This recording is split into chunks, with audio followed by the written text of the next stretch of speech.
लेकिन उससे पहले रुक कर लेते हैं बड़ी खबर की। और एक बड़ी खबर आपको बता दें, भारत लाया गया गैंगस्टर अनमोल बिश्नोई। सीधे एनआईए कोर्ट में अनमोल बिश्नोई की पेशी दिल्ली एयरपोर्ट से सीधे एनआईए कोर्ट में पेश किया गया है अनमोल बिश्नोई को। ये बड़ी खबर आपको बता दें, लॉरेंस बिश्नोई गैंग का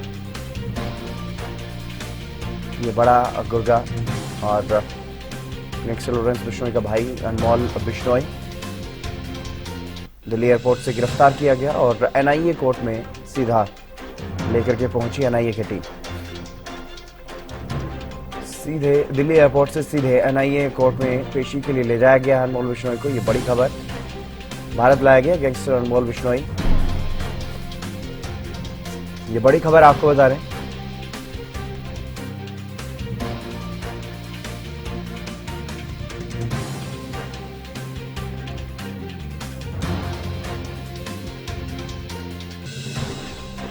दिल्ली एयरपोर्ट से सीधे एनआईए कोर्ट में पेशी, भारत लाया गया है गैंगस्टर अनमोल बिश्नोई। सीधे एनआईए कोर्ट में अनमोल बिश्नोई को पेश किया गया।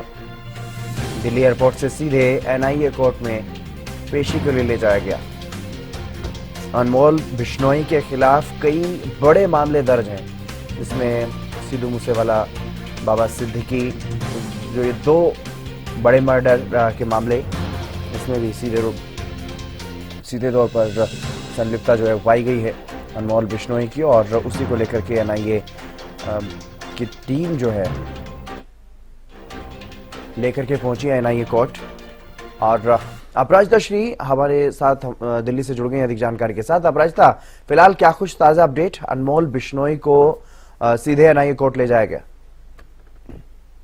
बिल्कुल, देखिए हितेन, जिस प्रकार से अभी एयरपोर्ट से उसे अब सीधे एनआईए कोर्ट ले जाया गया है और जिसके बाद वहां पे यानी पटियाला हाउस कोर्ट ले जाया गया है, वहां पे संभावना है हितेंद्र की एनआईए को इसकी जो रिमांड है वो मिल सकती है। मगर सवाल आखिर ये भी उठता है क्योंकि कई राज्यों के पुलिस को इसकी तलाश है, पंजाब पुलिस को, महाराष्ट्र पुलिस को, इसके अलावा कई और पुलिस को इनकी तलाश है।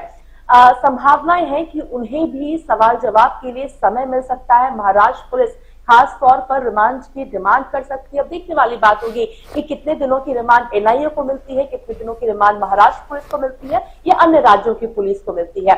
सबसे खास बात हितेंद्र ये हो जाता है कि अगर जब बात करते हैं सिद्धू मूसेवाला की, तो उनकी जब मृत्यु हुई थी, उसे जब मारा गया था, जिसमें 2 व्यक्ति सम्मिलित थे। एक तो अनमोल बिश्नोई सम्मिलित था, उसके अलावा इसका एक चचेरा भाई भी था। उसे डिपोज कर लिया गया था, मगर ये काफी समय से भाग रहा था, हिरासत में नहीं आ रहा था, जिसके बाद फिर 200 से करीब लोगों को अमेरिका में जो गैर तरीके से इंटर किए हैं, उस व्यक्ति में ये शामिल था। जिसके बाद फिर जानकारी मिली बाबा सिद्दीकी के बेटे को और उसके बाद उसे इंडिया रिपोर्ट किया गया है।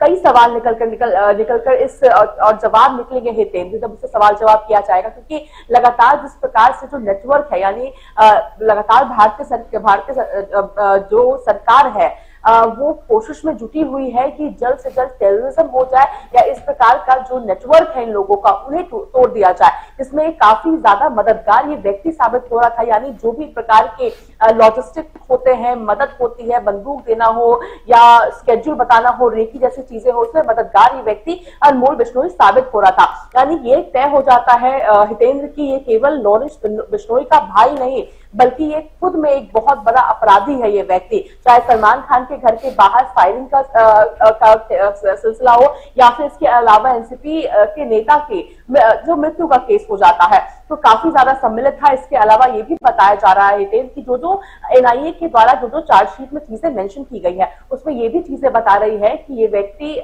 कई जो लोग हैं, यानी कई जो अपराधी हैं, उन्हें मदद ये पहुंचाया जाता था। चाहे एक्सट्रेडिशन की बात हो जाए, यानी इंडिया से उन्हें भगाना है बाहर, उन्हें कहां पर रखना है, क्या ठिकाने देने हैं उन्हें, इसके अलावा जो लॉजिस्टिक होता है उसके साथ भी ये व्यक्ति मदद कर रहा था। बिल्कुल अपराजिता, लेकिन जिस तरह से आपने बताया कि कई राज्यों की पुलिस को अनमोल की तलाश थी और अनमोल से वो पूछताछ भी करना चाहते हैं कि किसके इशारे पर उन्होंने इन वारदातों को अंजाम दिया, चाहे वो मूसेवाला मर्डर हत्याकांड हो, बाबा सिद्दीकी हत्याकांड हो या फिर सलमान खान के घर पर फायरिंग करवाने जैसा मामला हो। इस तरह के और भी कई मामले हैं, तो उसको लेकर के फिलहाल क्या कुछ ताजा अपडेट सामने आ रही है?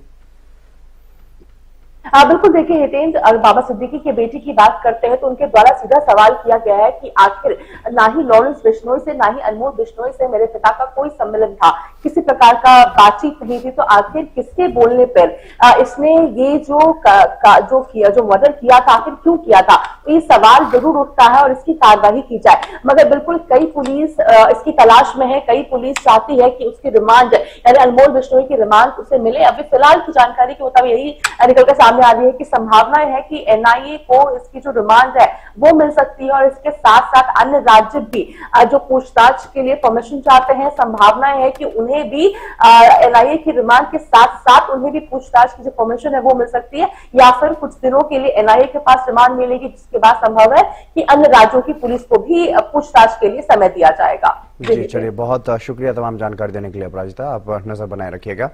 तो अनमोल बिश्नोई को दिल्ली लाया गया है और दिल्ली एयरपोर्ट से सीधे एनआईए कोर्ट में पेशी के लिए ले जाया गया है।